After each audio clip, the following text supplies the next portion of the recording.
est vraiment très heureux de vous accueillir ce soir après des temps quelque peu difficiles. On ne va pas s'étendre là-dessus. Donc ils vont vous raconter des histoires à rêver, des histoires à rire, des histoires à voyager. Merci d'éteindre vos bêtes qui sonnent. Merci de garder le masque pendant toute la durée du spectacle. Mais les conteurs qui vont être à 3 mètres de vous vont enlever le masque pour raconter.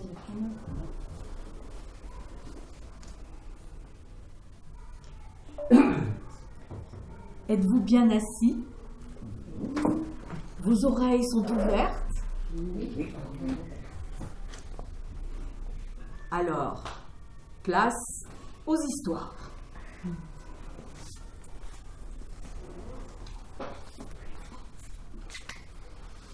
L'histoire que je vais vous raconter nous vient de la Chine ancienne.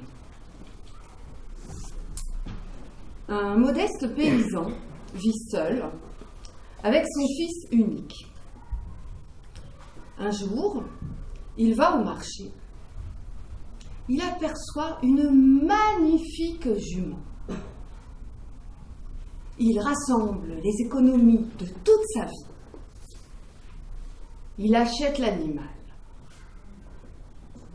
Quand il revient au village, tous ses voisins sont là. Ils le félicitent. « Oh, mon ami, mais quel magnifique animal! Une jument en plus! Quelle chance tu as d'avoir pu te le procurer! » « Merci, merci, mes amis, » répond l'homme humblement.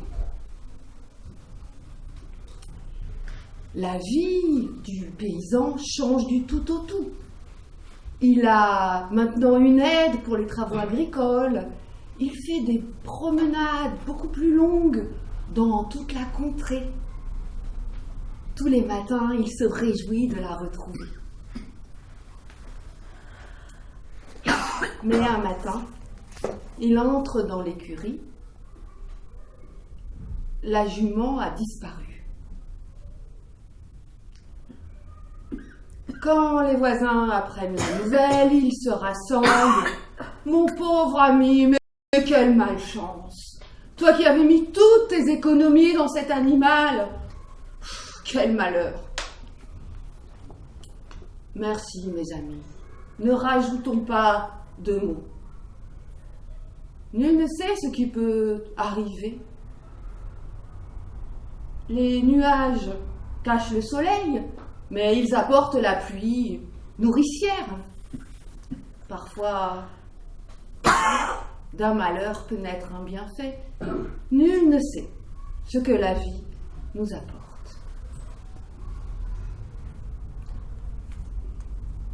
Le temps passe.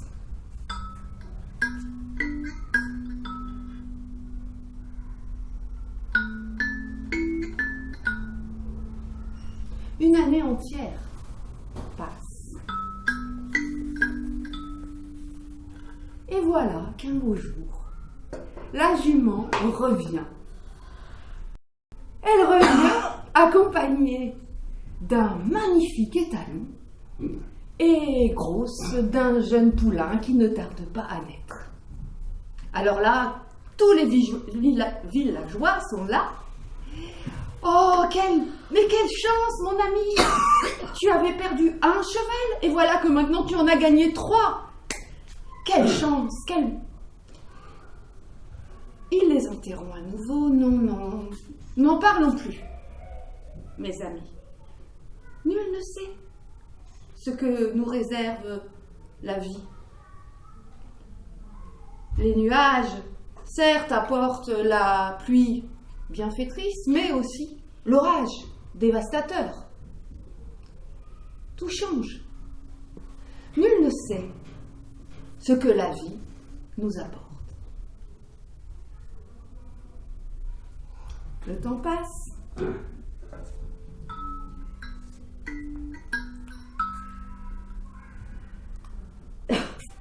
Quelques mois passent.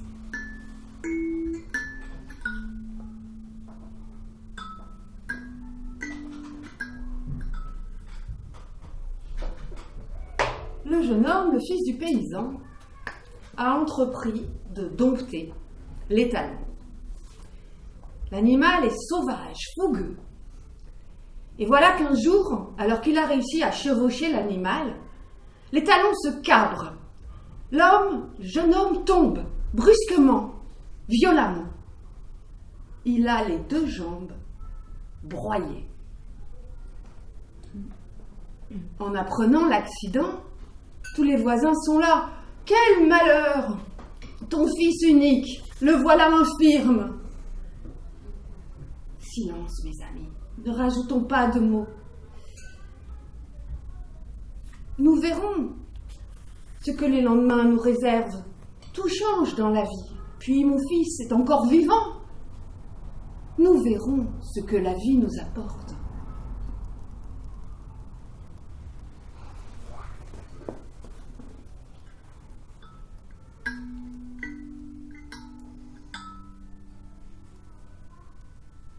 Le temps passe encore quelques mois et voilà que c'est la mobilisation générale. L'ennemi a envahi le pays. Tous les hommes valides doivent partir au combat.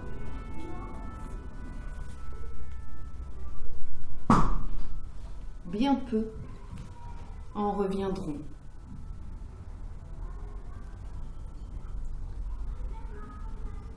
Alors, chance ou malchance, qui peut le dire?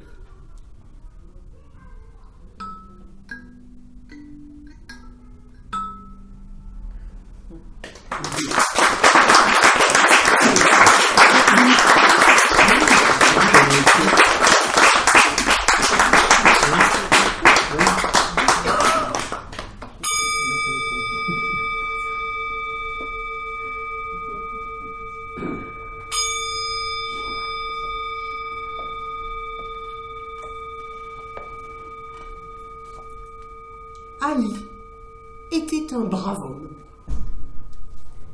ni plus travailleur, ni moins travailleur qu'un autre, ni plus avare, ni plus généreux. C'était un bon père, un bon mari, un bon voisin. Il travaillait la terre avec son âne. Et la vie s'écoulait paisiblement. L'âne d'Ali était une brave bête, ni plus têtue, ni moins têtue qu'une autre, ni plus gourmande, ni moins gourmande. Et voilà qu'un jour, Ali va chercher son âne pour commencer la journée de travail. Et il l'aperçoit en train de mâchonner quelques brins de foin qui restaient dans sa mangeoire. Et il se dit, mais cet âne me coûte fort cher à nourrir. Si, peu à peu, progressivement, je diminuais sa ration d'une poignée de foin par-ci, une poignée de foin par-là, peut-être qu'il ne s'en rendrait pas compte. Et dès le lendemain, Ali enlève une poignée de foin à la ration de l'âne. L'âne travaille docilement toute la journée. Il ne se passe rien. Semaine après semaine, Ali soustrait une poignée de foin à la ration de l'âne. L'âne travaille, ne manifeste aucun mécontentement. Il ne se passe rien. Et voilà qu'un matin, en allant lui donner à manger, Ali se rend compte que s'il soustrait encore une poignée de foin à l'âne, il ne lui donnera plus rien à manger. Il est un peu mal à l'aise. Il hésite, il se balance d'un pied sur l'autre. Que faire? Bon, nous verrons bien. L'âne travaille toute la journée. Il ne se passe rien. Il s'écoule comme ça quelques jours, peut-être une semaine, et un matin, en allant chercher son âne, Ali le trouve couché devant la mangeoire vide. Bon, d'accord, oui, d'accord, j'ai exagéré, ok, tu as gagné, d'accord.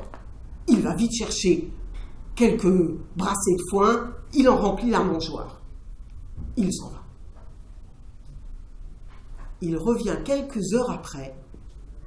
L'âne est toujours couché devant la mangeoire. La mangeoire est toujours pleine. Oh, bon, n'exagère pas. Oh, fais pas ton têtu, hein, ça va.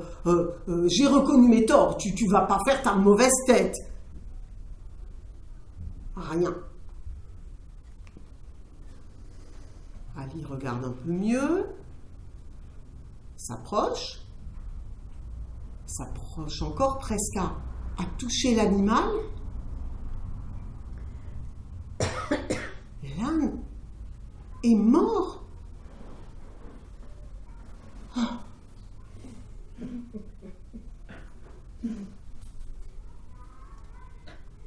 Oh, mais quel malheur!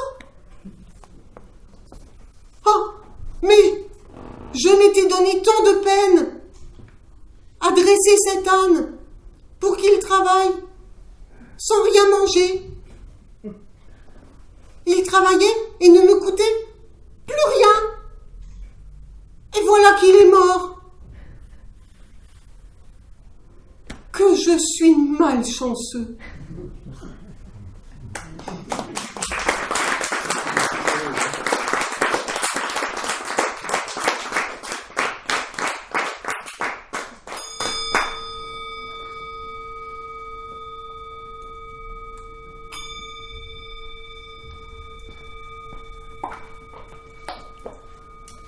Bonsoir, mesdames, messieurs, mesdemoiselles.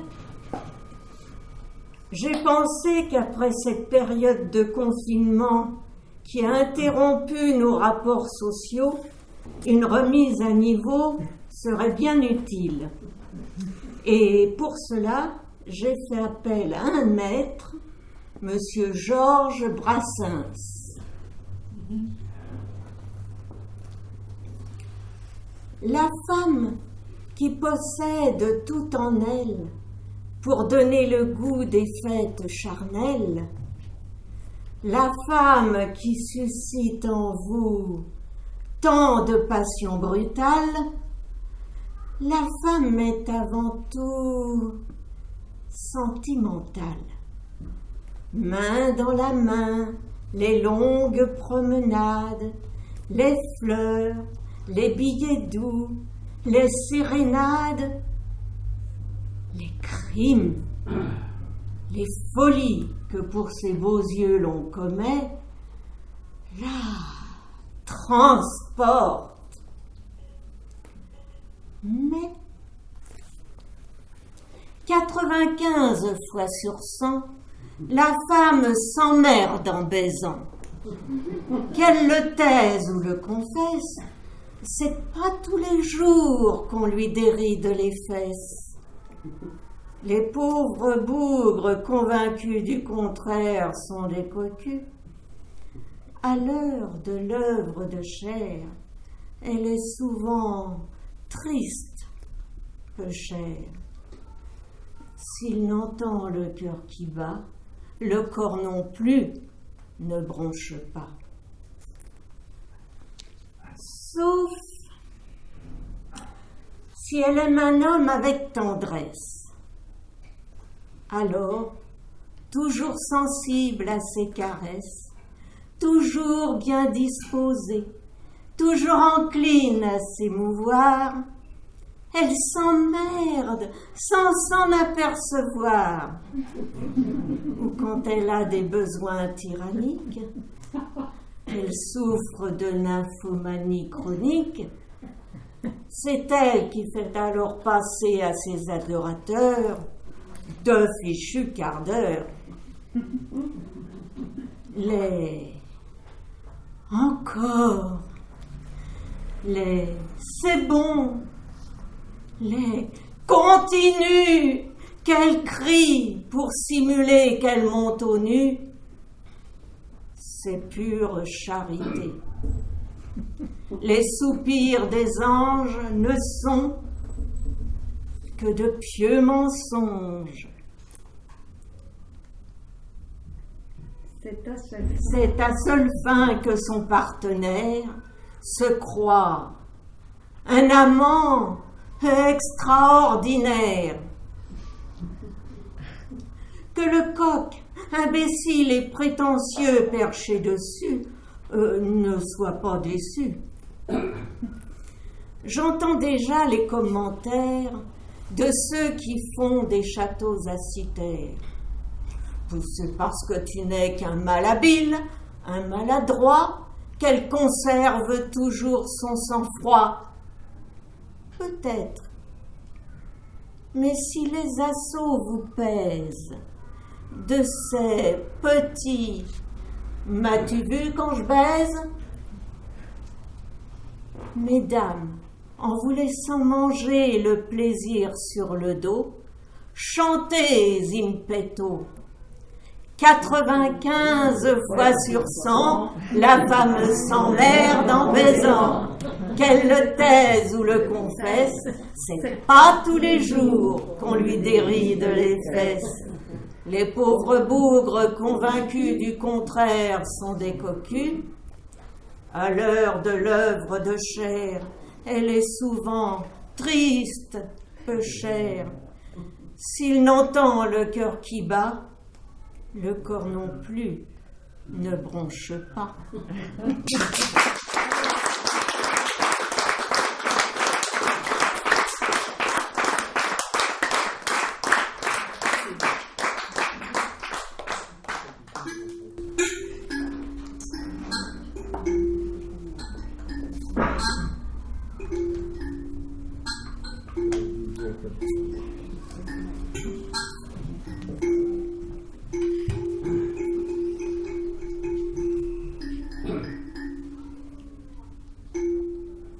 Dis donc,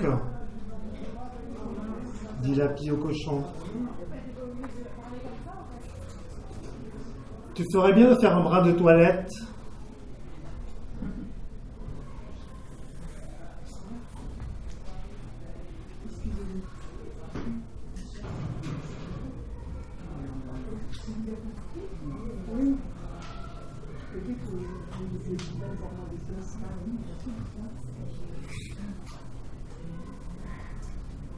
Que dis-tu ?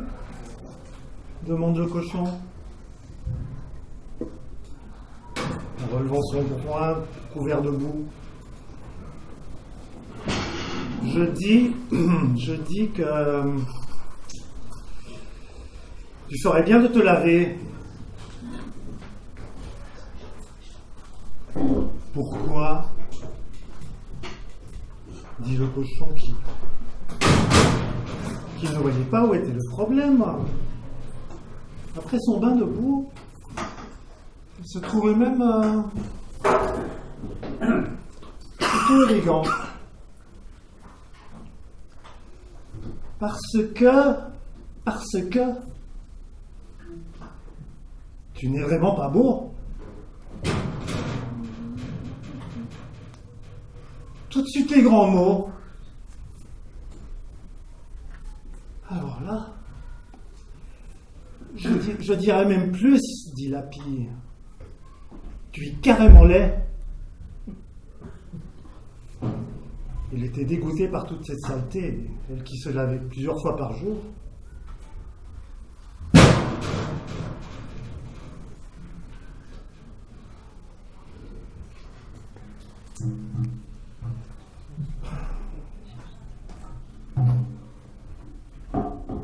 Mais, dit le cochon, mais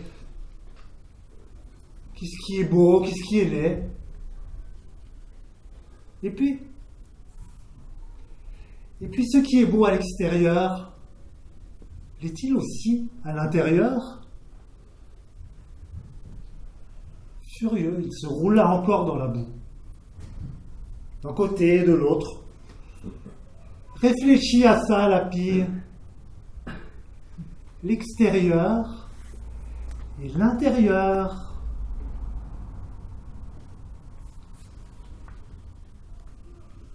La pie regrettait de lui avoir adressé la parole. Voilà que ce gros cochon se mettait à lui faire la morale.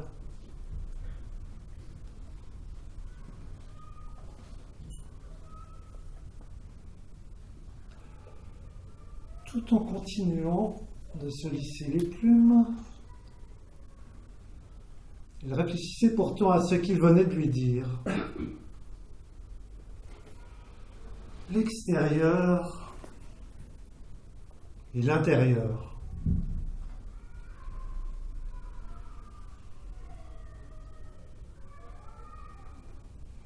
Et pour la première fois de sa vie, elle se demanda comment est-ce qu'elle pourrait se faire belle aussi à l'intérieur.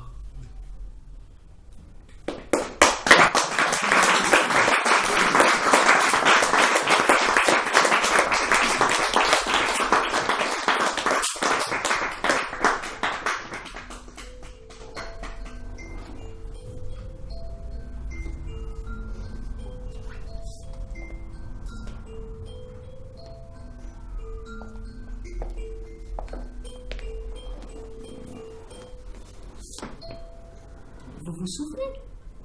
Ali et son âne. Oh, il avait été en colère. Et puis, il avait réfléchi. Et puis, la compréhension lui était venue. Et, avec la compréhension, la compassion. Et il s'était rendu compte qu'il avait mal agi bêtement. Et il le regrettait. Et puis, les mois avaient passé. Et un jour, Ali décide de se racheter un âne.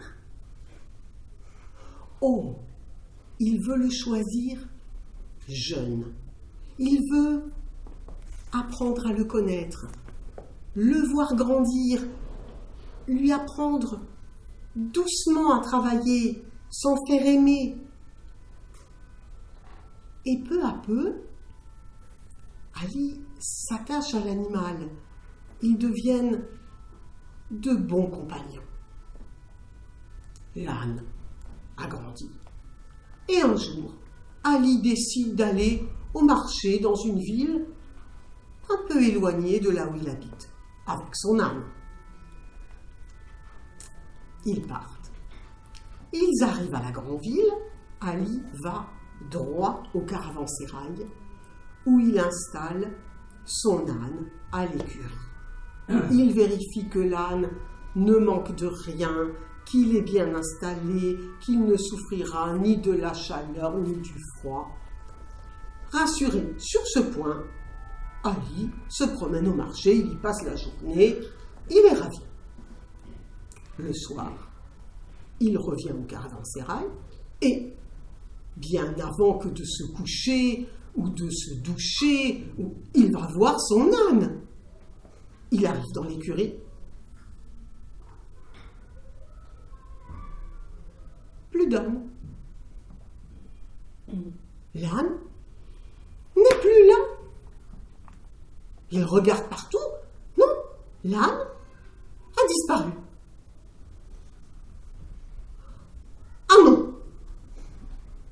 Ah non! Ça ne va pas se passer comme ça. Ali retourne sur la place du marché.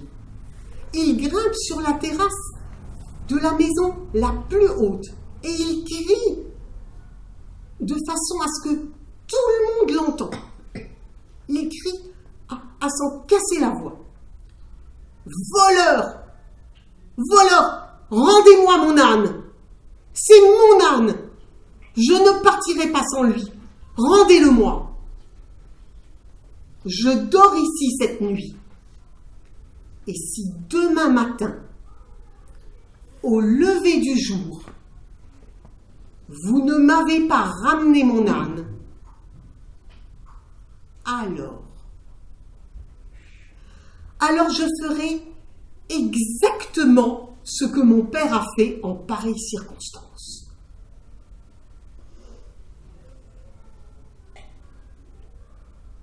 Et il redescend dignement de la terrasse et va droit au caravansérail. Sur la place du marché, les gens rigolent un petit peu, ricanent, mais s'interrogent quand même. Et tu le connais? Non. Et son père? Ben non. Mais tu sais ce qu'il a pu faire, son père? Non. Et la rumeur enfle et commence à se propager dans tous les quartiers de la ville et avec la rumeur, l'inquiétude, mais qui est cet homme? Qui était son père? Qu'est-ce qui s'est passé? Et les heures passent, et la rumeur grossit encore, et arrive jusqu'aux oreilles des voleurs. Bon, Baliverne, qu'est-ce que tu veux qu'il fasse? Oui, mais les heures passent et l'inquiétude grandit chez les voleurs aussi. Oui, mais... Et le doute, et qui c'est? Et qui est son père? Et qu'est-ce qui s'est passé? La nuit est tombée depuis longtemps. Et voilà qu'au milieu de la nuit, Ali entend frapper à la porte de sa chambre. C'est un homme qui entre, tête basse, tremblant. Voilà, je t'ai ramené ton âne. Il est à l'écurie, tu peux aller vérifier.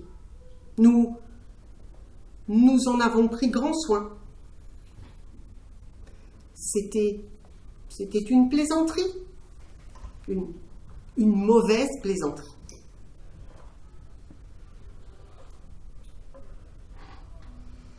Ali regarde l'homme avec hauteur et il finit par dire « Très bien, tu m'as ramené mon âne, je tiendrai parole. Tu peux partir maintenant, à quatre pattes, comme l'âne que tu m'avais volé. Et ne t'avise pas de te relever, je le saurai. » L'homme sort à quatre pattes, fait tout le trajet du retour à quatre pattes et c'est fort malaisé. Ali se recouche. Et le lendemain matin, il descend, retrouve son âne, le charge et se prépare à partir au milieu d'une foule nombreuse qui le regarde se préparer. Et alors qu'il se prépare vraiment à partir, quelqu'un dans la foule ose enfin lui poser la question qui brûle toutes les lèvres. Mais Mais dis-nous, mais qu'a fait ton père quand on lui a volé son âne? Mon père?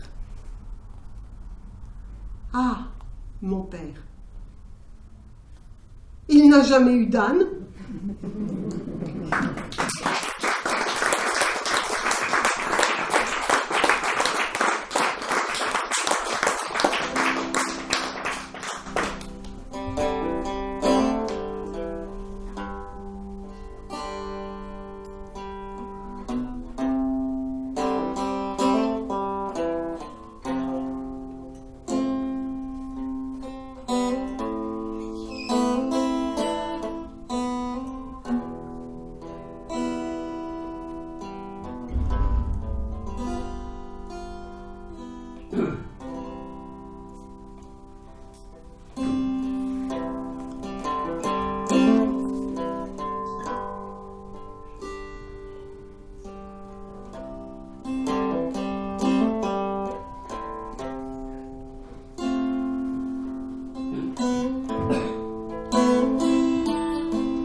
Alors, il existe un royaume très très riche,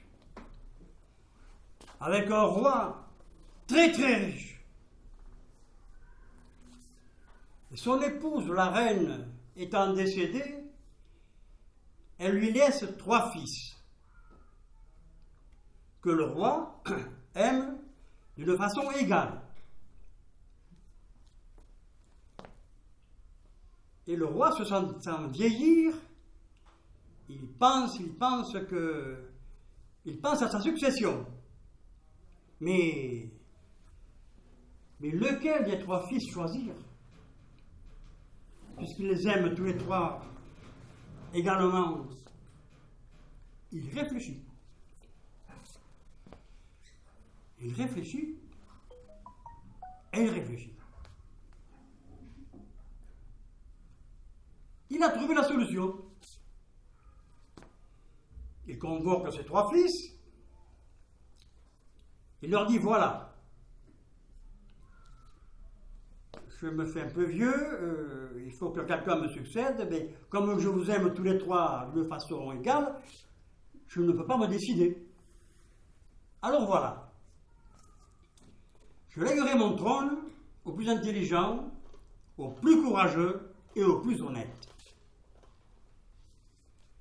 Mes enfants, il existe au fond dans le bois une rose magnifique, la plus belle rose du monde, toute blanche, bordée d'or. Le premier qui me la ramènera, je lui donnerai mon trône. Et les 3 enfants, chacun de leur côté, partent à la fameuse rose de Pimperlé.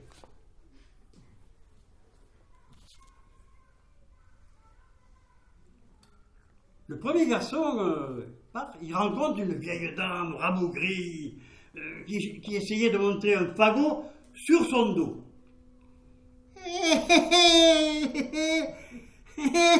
Où tu vas, mon garçon, comme ça, si pressé? Tais-toi, la vieille, laisse-moi passer. Tais-toi, la vieille, laisse-moi passer. Oui, je sais où tu vas. Tu vas chercher la rose de Pimperlé, mais tu peux marcher des jours, des jours et des jours. Jamais tu la trouveras. Arrive le second garçon, il rencontre la même vieille dame qui essaie de mettre son fagot sur son dos. Où tu vas, mon garçon? Peux-tu venir me mettre le fagot sur le dos? Vas-y, mon vieille toupie, pousse-toi, je suis très pressé. Oui, tu es pressé, mon jeune homme. Toi aussi, tu cherches la rose de Pimperlé? Marcher, des jours et des nuits, jamais tu la trouveras.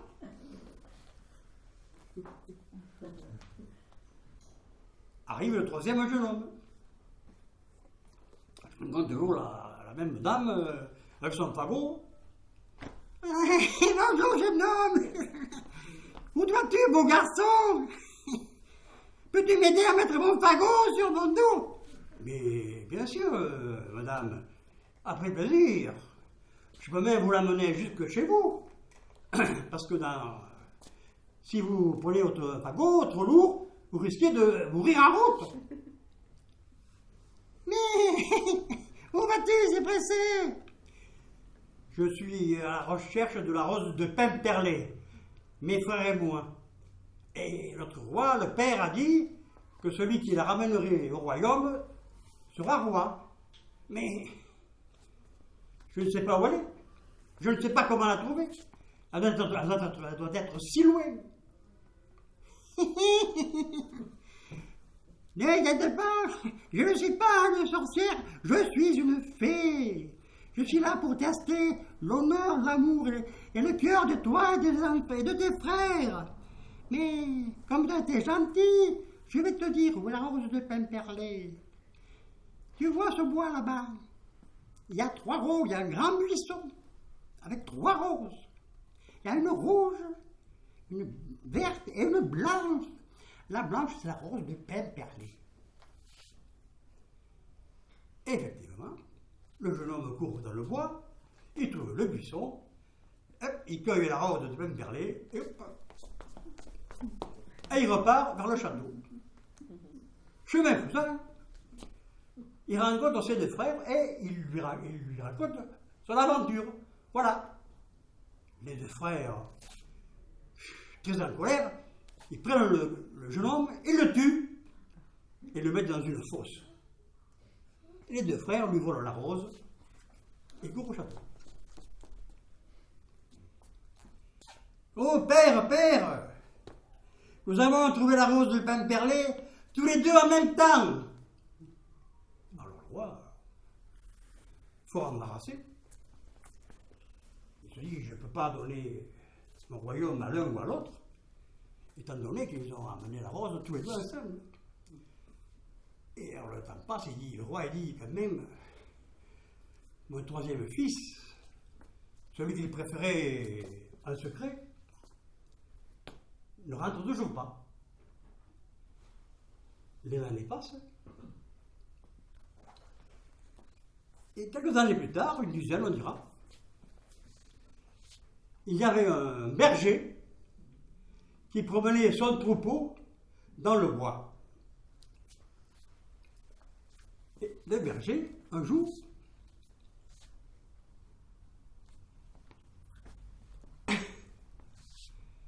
il trouve un os long, blanc et bien solide. Il prend l'os et avec son petit couteau, il fait des trous dans l'os. Et il en fait une flûte. Alors le berger souffle dans la flûte, mais aucune musique ne sort. Seulement des mots. Des mots. Souffle, souffle, berger. Mes frères m'ont tué dans la forêt de Saint-Avé pour la rose de Pimperlé. Et chaque fois que le berger sifflait dans la flûte, toujours la même ritournelle. Et quelques temps plus tard, le roi, pendant une chasse, chasser le roi, il rencontre le berger. Dis donc, berger, t'as une belle flûte, peux-tu me la prêter? Que je souffle dedans. Oh, il dit, oui, mon roi, mais est-ce que vous allez arriver à faire sortir de la musique? Parce que, oh, le roi, il souffle la flûte, et là, pas de musique. Souffle, souffle, sire. Mes frères m'ont enterré après m'avoir tué dans la forêt d'Avé, pour la rose de pin perlé. Le roi, stupéfait,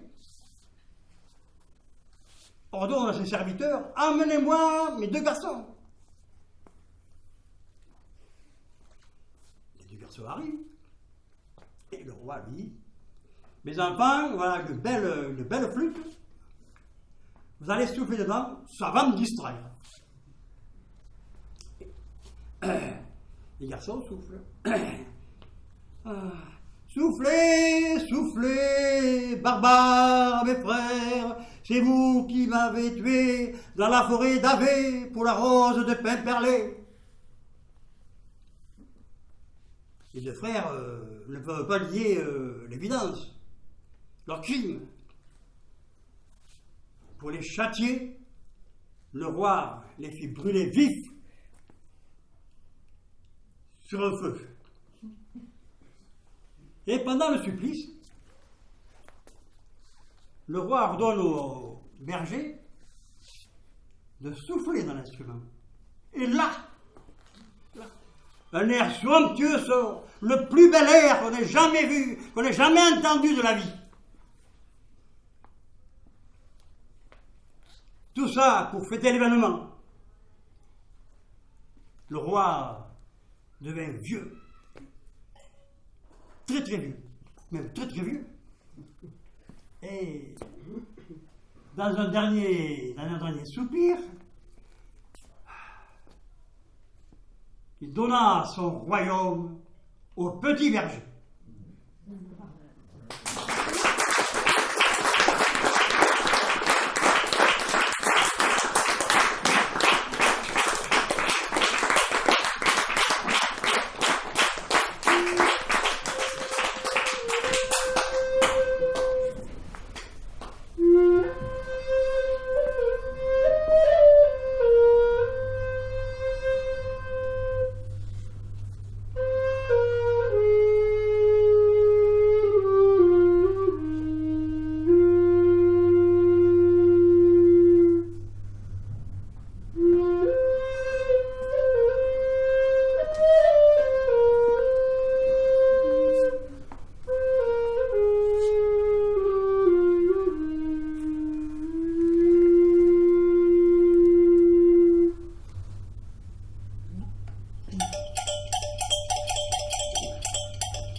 Un matin, un homme se réveille. Il a mal à la tête. La veille, il a trop mangé et trop bu. Il se lève péniblement et se regarde dans le miroir de la salle de bain. Oh là là! Mes yeux sont pochés, mes joues froissées et mon nez coule. À la vue de ses oreilles, il appelle sa femme. Dis-moi, toi, à quoi servent les oreilles? Ce matin-là, sa femme n'a pas envie de plaisanter. Elle refuse de lui répondre. Alors, l'homme appelle ses enfants. Dites-moi, vous, à quoi servent les oreilles? Eh, oh, c'est nous qui posons les questions. Et toi, tu réponds. Et ses enfants partent à l'école. L'homme se sent abandonné par les siens.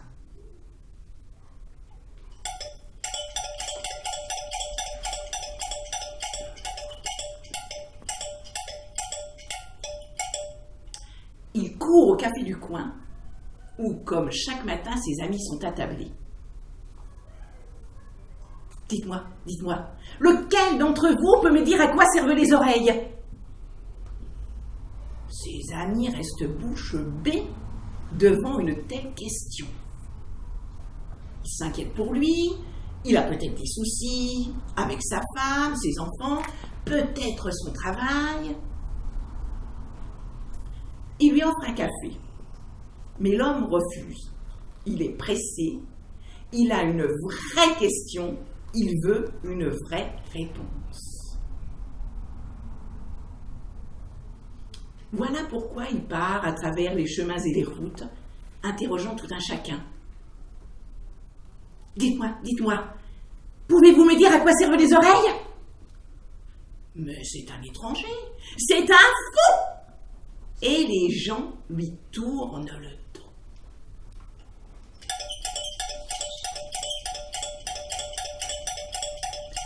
Après des mois de voyage en solitaire, un jour, il arrive au bord de la mer. Assis tranquillement sur un tabouret, un pêcheur est en train de recoudre l'un de ses filets. Il a passé le fil derrière l'une de ses oreilles. Alors l'homme comprend. Il envoie une lettre à sa femme, à ses enfants, à ses amis restés sans nouvelles, où il écrit. Mais pourquoi? Personne ne m'a dit que les oreilles servent à coudre. Voilà pourquoi les enfants de ces enfants savent et se vantent d'avoir les oreilles très bien ourlées. Vous aussi, peut-être. Voilà le déroulé du fil de cette histoire. Et maintenant, motus et bouche cousue.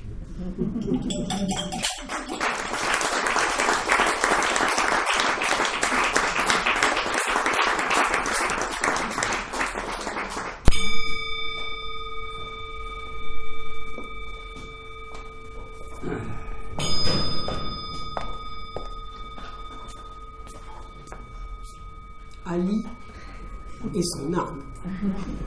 Bon, vous vous doutez bien qu'après cette aventure, Ali s'était attaché à l'animal encore plus si c'était possible. Il y tenait comme à la prunelle de ses yeux.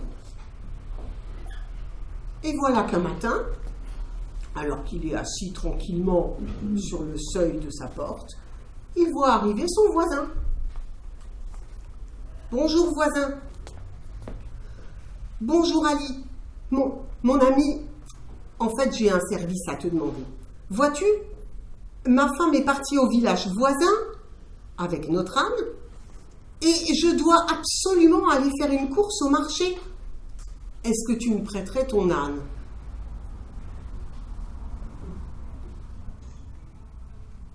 Mais bien entendu, volontiers. Mais malheureusement, mon âne n'est pas là aujourd'hui. Au même instant, on entend l'âne braire derrière la maison. Mais enfin, Ali, comment peux-tu prétendre être mon ami alors que tu refuses de me prêter ton âne? Mais, puisque je te dis qu'il n'est pas là.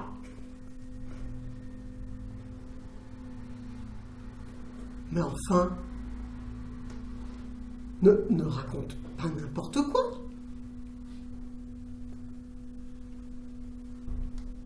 À mon tour d'être vraiment très déçu.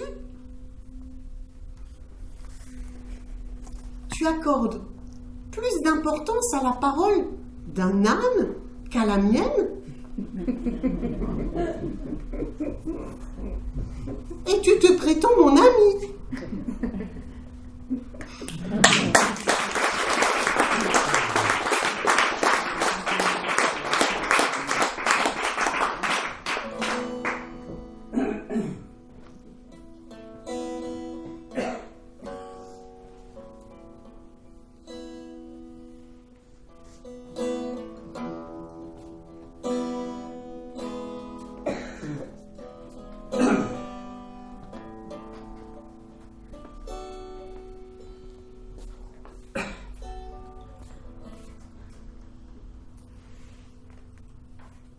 Le printemps vient d'arriver.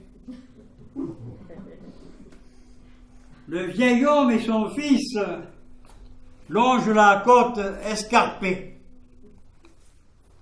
Ils cherchent des moules.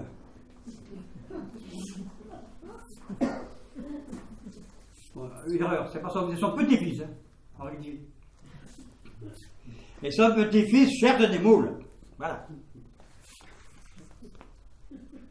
Scrutant les environs, en contrebas, l'enfant voit une forme. C'est le phoque.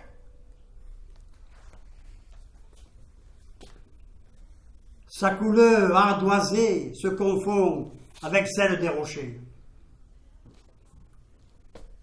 Et il regarde. Une tache rouge sur son ventre. Dis, grand-père, il est blessé. Oh. Surtout ne pas s'en approcher. Et l'enfant se remet à chercher des moules. Toujours un œil sur le phoque. Et là, la tache rouge devient toute blanche, immaculée. Un jeune phoque vient de naître. Il se blottit contre sa mère, qui se dort au soleil. Les semaines passent,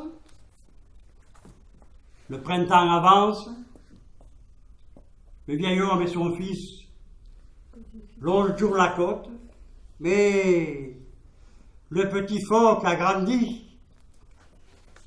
Il est devenu couleur des rochers. Et il regarde sa mère nager. Mais le petit phoque sait que là-haut, il y a le vieil homme et son petit-fils qui le regardent.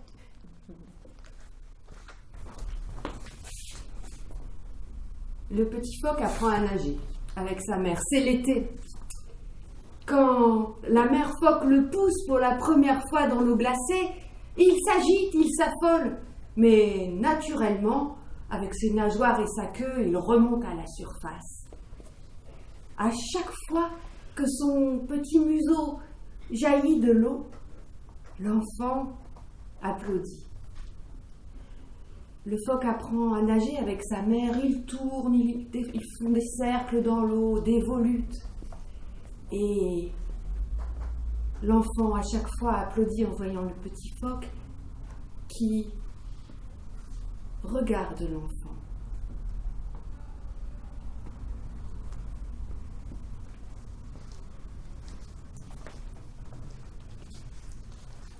C'est l'automne. Comme chaque soir, l'enfant va chercher grand-père au port quand il rentre de la pêche. Il aime ces moments seul à seul avec grand-père, car au moins avec lui, on peut parler de choses sérieuses, de la vie, de l'amour, de la mort. Tiens, la camionnette est bien là, la porte est ouverte et la radio de bord diffuse un air de grande musique. Où est grand-père? Grand-père est là-bas, avec son panier plein de poissons. Et qu'est-ce qu'il fait? Il regarde fixement l'eau du port et il lance un poisson, puis un autre, et puis encore un autre. Et à chaque fois, une tête moustachue, habilement, attrape le poisson. L'enfant se dit qu'il vit là un moment extraordinaire. Il n'est plus lui-même. Il n'est rien, mais il est tout. Il est tout l'ensemble. Il est le grand-père, il est le phoque, il est lui. Dans la nuit voilée de musique.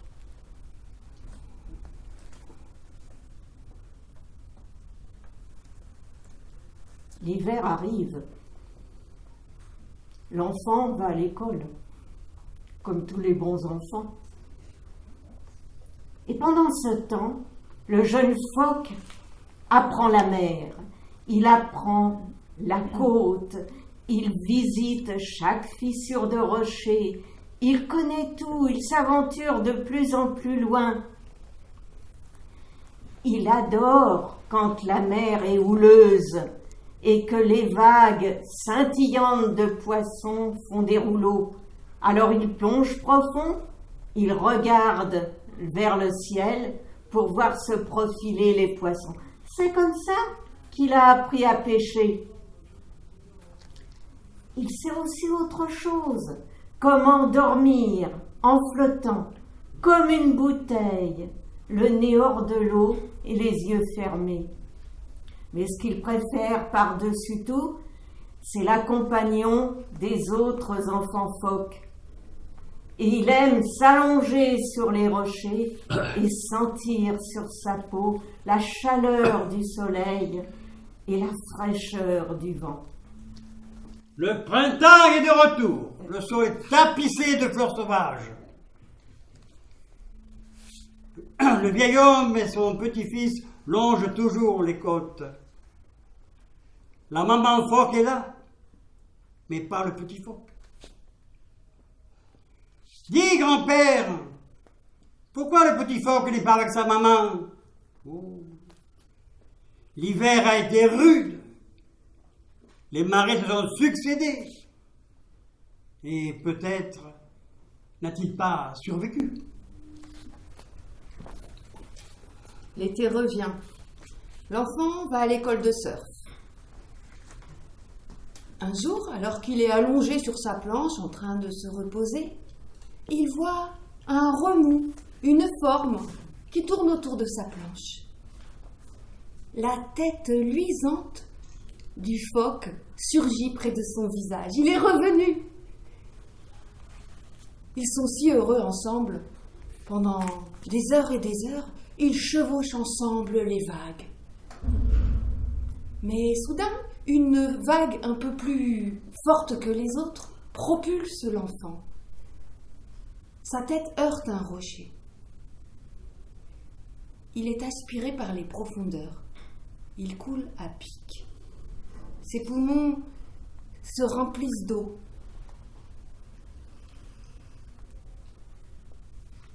Soudain, il sent une pression dans son dos, une force qui le fait remonter jusqu'à la surface. C'est le phoque qui l'a aidé à remonter et à s'agripper à sa planche. Une vague le pousse jusqu'au rivage, où ses amis l'attendent, inquiets. Il reprend son souffle. Le lendemain et tous les jours de cet été caniculaire, il chevauche les vagues avec le phoque.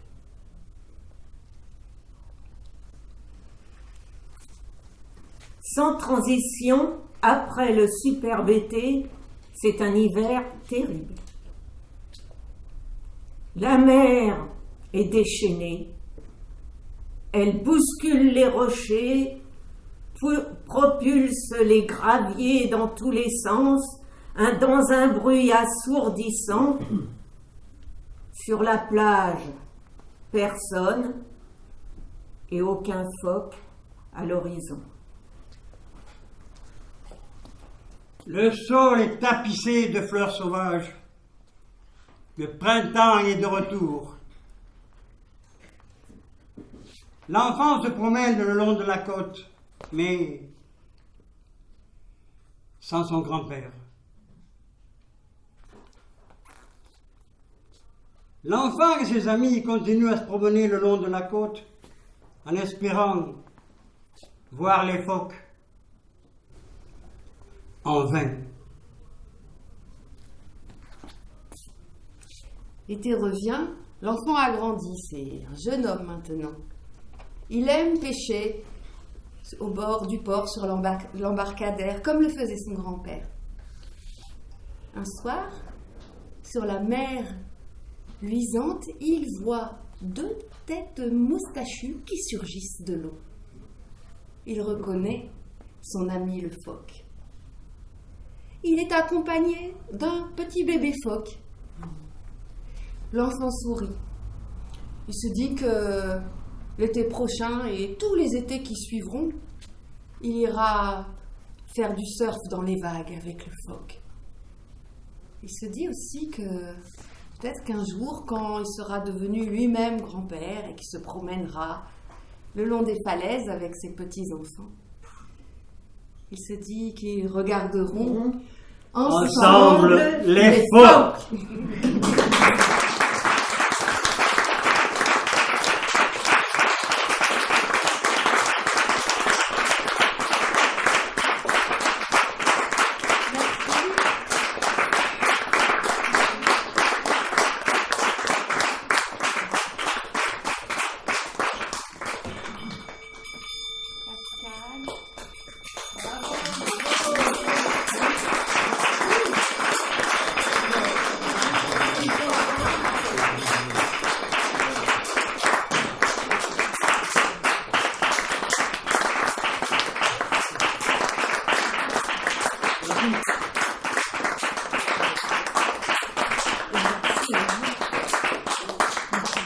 Merci au public fidèle et toujours bienveillant et courageux. Voilà. Merci à Emmanuel, à Kiki Film, donc, à Michel, notre animatrice d'atelier, à la Serma,